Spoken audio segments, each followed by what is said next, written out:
मरने से पहले होने वाला अनुभव। आत्मा जब शरीर छोड़ती है तो मनुष्य को पहले पता चल जाता है। ऐसे में वह स्वयं भी हथियार डाल देते हैं, अन्यथा उसने आत्मा को शरीर में बनाए रखने का बहुत ही एक आसान तरीका किया जाता है और इस चक्कर में कष्ट झेलना पड़ता है।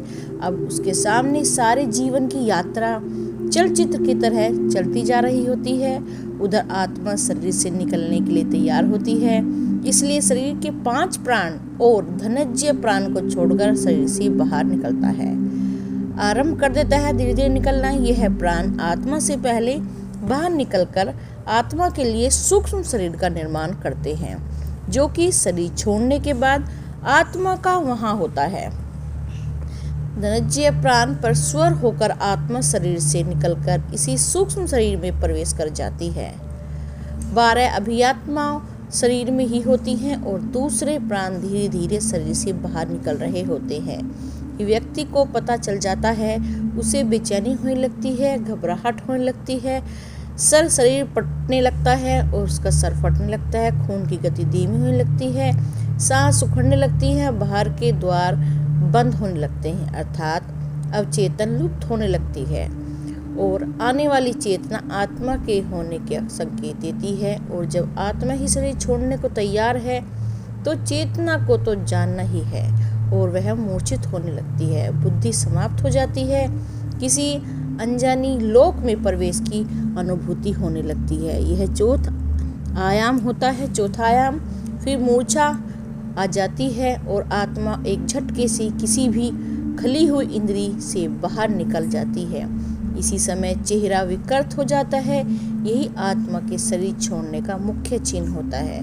शरीर छोड़ने से पहले केवल बालों के लिए आत्मा अपनी शक्ति से शरीर को 100% जीवित रखती है, ताकि उसके निकालने का मार्ग अवरुद्ध न रहे और फिर इसी समय आत्मा निकल जाती है और शरीर एक खाली मकान की तरह निर्जीव रह जाता है। इससे पहले घर के आसपास कुत्ते बिल्ली के रोने की आवाज़ें आईं। इन पशुओं की आंखें अत्यधिक चमकीली हो जाती हैं, जिससे है रात के अंधेरे में कुछ भी सूक्ष्म शरीरधारी आत्माओं को भी देख सकते हैं। जब किसी की व्यक्ति की आत्मा शरीर छोड़ने की तैयार होती है तो उसके अपने से संबंधी सगे संबंधी मृत आत्माओं के रूप में उसके पास आने लगते हैं और व्यक्ति उन्हें वह दूत समझता है और कुत्ते बिल्ली उन्हीं साधारण जीव मनुष्य को समझते हैं और अनजान होने की वजह से उन्हें एक रोटी देकर और उन्हें कभी कभी भगा भी देते हैं। शरीर के 5 प्रकार के प्राण बाहर निकलकर इस शरीर का निर्माण करते हैं। जैसे गर्भ में स्थल शरीर का निर्माण करते हैं, कर्म से होता है।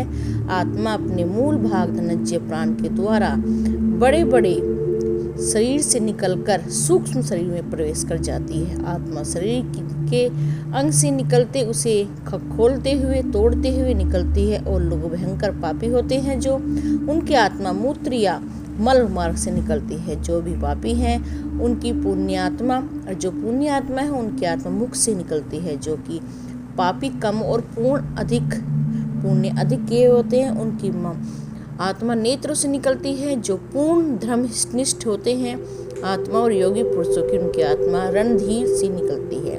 अब तक शरीर के बाहर सूक्ष्म शरीर का निर्माण होता रहता है, लेकिन यह सभी का नहीं हुआ होता है।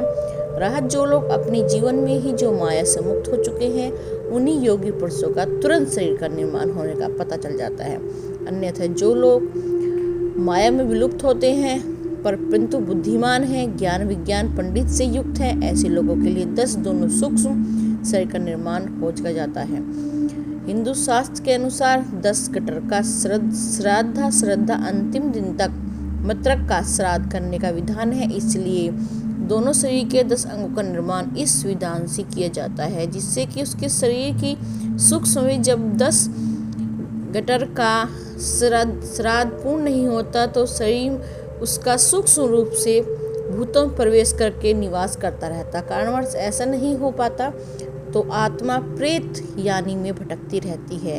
एक बात और, आत्मा का शरीर छोड़ते समय व्यक्ति को पानी बहुत प्यास लगती है। जिस टाइम शरीर छोड़ता है शरीर से प्राण निकलते समय कंठ सूखने लगता है, हृदय सूखने लगता है, इससे जलन होने लगती है। देखिए लेकिन कंठवृद्ध होने से पानी पिया नहीं जाता और ऐसी ही स्थिति में आत्मा शरीर छोड़ देती है। प्यास अधूरी रह जाती है, इसलिए अंतिम समय में मृत व्यक्ति के मुंह में जल डालने का विधान है। इसके बाद आत्मा को अगले पड़ाव की ओर शमशान ले जाते हैं और आत्मा की अवगत को बांधा होता है, पानी होता है। यहाँ प्यासी आत्मा को घट घट से पानी पिला जाता है और अमृत तुल्य होता है। इस पानी को आत्मा तृप्ति का अनुभव करती है। हिंदू शास्त्र के अनुसार उनके विधान है कि मृत्यु के लिए सब करना होता है ताकि उसकी आत्मा को शांति मिले। अगर किसी को शांति नहीं मिल पाती है या उसको बिना शमशान ली जाए दफनाया जाता है तो उसकी आत्मा प्रेत योनि में चली जाती है। फिर वहाँ से उसकी मुक्त होने वाली आत्मा बड़ी कठिन होती है, बहुत उपायों से उसे वहाँ से मुक्ति मिलती है। भगवान के नाम का उच्च और जप करना होता है, कीर्तन किया जाता है, जो संस्कार बताए गए वो किया जाता है, उनका पालन किया जाता है। जो मृतक है भूत प्रेत की योनि में, नरक आदि में जानकर चले गए हैं, उनके लिए ये सभी संस्कार उनके परिजन, संतान, नातेदार करते हैं। आजकल अनेक लोग केवल औपचारिकता निभा रहे हैं, अधिक नहीं करते हैं। दूसरा उपाय करने के लिए नहीं करते हैं। व्यक्ति स्वयं भजन अन्य भक्तों को करते हैं। अंतिम संस्कार के समय भी थोड़ा बहुत ही करते हैं, लेकिन ये अंतिम संस्कार पूरी तरह से विधि विधान से करना चाहिए। और संस्कार हो सके तो काशी या वृंदावन या चारों धाम में किसी भी जगह कर सकते हैं जो आप विचार करते हैं। हम दूसरों के भरोसे रहें, ऐसा नहीं है। अपने साधन के अनुसार अपने अनमोल जो व्यक्तित्व हमारा, उसके लिए अच्छे संस्कार पूर्ण करें, जिससे कि उसकी आत्मा ना भटके। हरे राम का नित्यासन लेने से माँ के पल रहा अंतर बच्चा भी निडर पैदा होता है, वह भी निडरता है। इसलिए हर समय राम नाम का जाप लेना चाहिए, स्मरण करते रहना चाहिए और पालन करते रहना चाहिए। कर्म करते रहें, बहुत सोच अच्छी रखेंगे तो हमारा शरीर भी अच्छा रहेगा, परछाई भी अच्छी रहेगी, कर्मों की शीतलता बढ़ती रहेगी। वैसे भी कर्म ध्वनि शब्दों को धुन से अधिक ऊंची होती है। अब सदा कर्म और सोच विचार मनुष्य को निर्भर करते हैं। किसी को भी सीधे बात नहीं कहनी है जो उसकी आत्मा को छू जाए, क्योंकि जब आत्मा हमारी जाती है, पहले की आत्मा इस शरीर को छोड़कर दूसरे शरीर में प्रवेश कर जाती है, यानी कि अपना स्वयं का शरीर छोड़कर वह दूसरे शरीर में प्रवेश कर जाती है। कर्म से भगवान श्री राम श्री कृष्ण का ध्यान, चिंतन, जाप, कीर्तन करते रहना चाहिए निरंतर। स्मरण से हम तो बच जाएंगे, स्वयं अपने आसपास के लोगों को भी बचा पाएंगे। भगवान धाम की प्राप्त हो सकता है जो हम राम नाम का जाप करते रहें। ज़्यादा से ज़्यादा आप भगवान का नाम लीजिए, जिससे भगवान हमें अंतिम समय में अपने द्वार बुला लें। तो मेरे साथ एक बार जरूर बोले, जय श्री राम, जय श्री कृष्ण।